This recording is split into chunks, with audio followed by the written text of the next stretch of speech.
girls, j'espère que vous allez bien. Je suis très heureuse de vous retrouver aujourd'hui pour une vidéo spéciale tendance rentrée 2021. Donc, je vais vous parler des tendances que j'ai repérées et en fait plutôt des tendances de manière générale, notamment pour la rentrée. En fait, toujours en septembre, octobre, novembre, on a toujours un petit peu les mêmes tendances qui arrivent puisque c'est les tendances en fait de saison automnale. Donc on va en parler, je vais vous donner mon avis et après je vous donne des tendances qui sont vraiment spécifiques à 2021.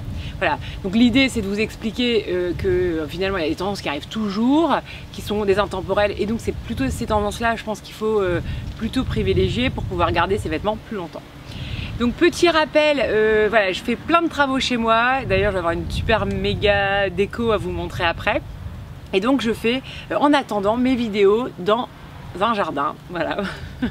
C'est assez original, j'espère que ça vous plaira, dites-moi en commentaire si c'est une bonne idée ou pas. Comme vous le savez, pour me soutenir, n'hésitez pas à liker la vidéo, à me laisser un petit commentaire et bien sûr à vous abonner à ma chaîne si vous aimez mon contenu.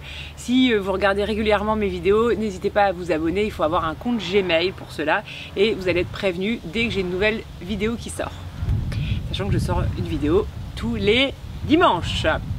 Et aussi j'ai un guide gratuit qui vous permet de découvrir 5 conseils clés pour bien vous habiller, révéler votre style et vous sentir belle au quotidien. Donc si ça vous intéresse, vous cliquez sur le lien qui est juste en dessous de la vidéo et vous me laissez votre adresse mail, vous allez recevoir mon guide gratuit. Je crois qu'il y a une dizaine de pages directement dans votre boîte mail. Wouhou!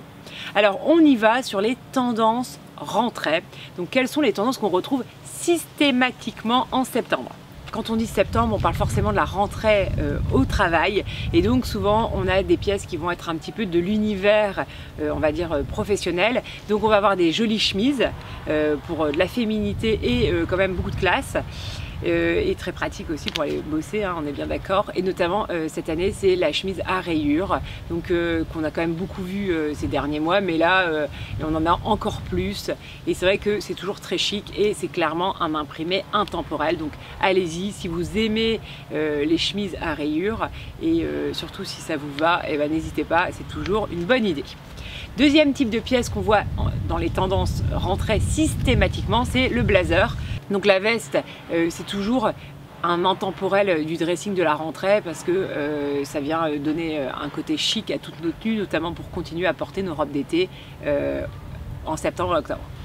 Quatrième tendance, c'est la jupe plissée. Donc ça aussi, un peu le retour à l'école, les colliers. La jupe plissée, très jolie pièce. Je sais que vous êtes hyper nombreuses à adorer cette pièce. Chaque fois que je fais du conseil en images, notamment treat dressing, je vois énormément de jupes plissées dans le dressing des femmes.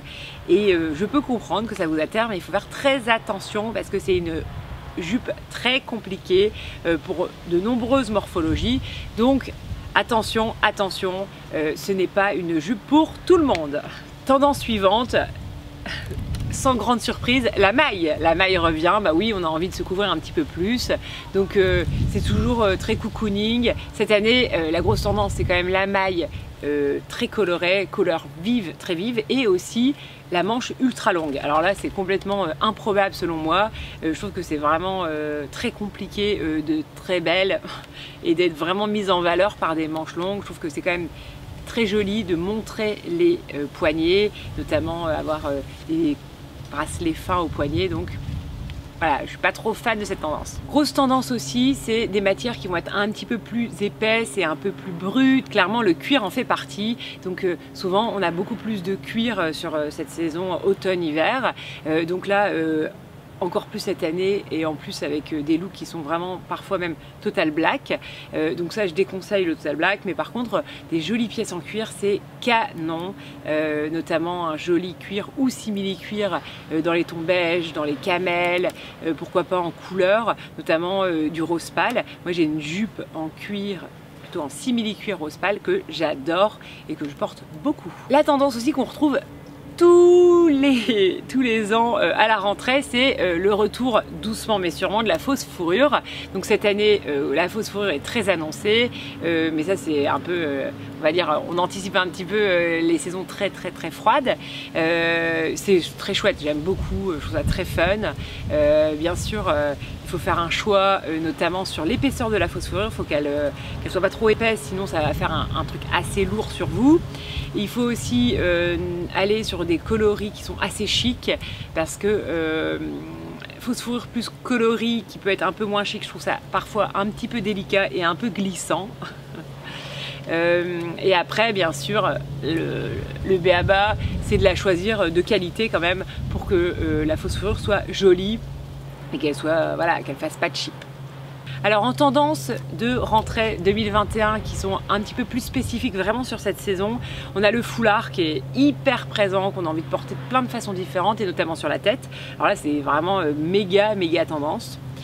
Ensuite on va avoir le lilas. Alors là c'est un coloris qui est très doux, très romantique, j'ai envie de dire même enchanteresse. J'adore ce coloris, vous savez j'en porte quand même pas mal, donc j'ai la chance d'avoir un pull, un sweat. Bon, j'adore, je trouve qu'en plus ça me va puisque ça correspond à ma colorimétrie, donc je suis mise en valeur par le Parme et ce n'est pas le cas pour tout le monde. Alors attention, c'est pas parce que la couleur est à la mode qu'il faut la porter pour tout le monde. D'ailleurs si ça vous intéresse, je fais du coaching en images pour que je puisse vous déterminer votre colorimétrie. Deux dernières tendances, c'est le patchwork, donc cette association de tissus. Alors je pense que c'est un côté un petit peu recyclé, un petit peu Far West américain, notamment Isabelle Marant qui le traite énormément sur ses vestes, sur ses robes, et je trouve ça magnifique. Par contre c'est plus délicat comme tendance et ça risque pas être un intemporel de toutes les années. Et enfin, une dernière tendance, c'est le matelassé avec le tweed. Alors c'est un côté un petit peu classique, notamment je pense au tweed, mais c'est très chic et ça peut être très bien mixé avec des pantalons un peu larges et ça peut faire des looks canon. Donc vraiment le tweed, moi ça m'inspire vraiment Chanel forcément. Ça aussi c'est quand même un intemporel. Donc c'est une matière qui revient assez régulièrement, qui est quand même assez intemporelle. Et moi notamment j'ai une jolie veste argentée noire en tweed et donc je serais très contente de la ressortir. En tout cas n'hésitez pas à mettre en commentaire la tendance que vous avez envie de jouer au maximum sur cette saison. Je vous embrasse très fort, je vous dis à dimanche prochain pour une nouvelle vidéo et d'ici là rendez-vous sur Instagram, je vous embrasse très fort. My dear friend, where have you been? Where have you gone?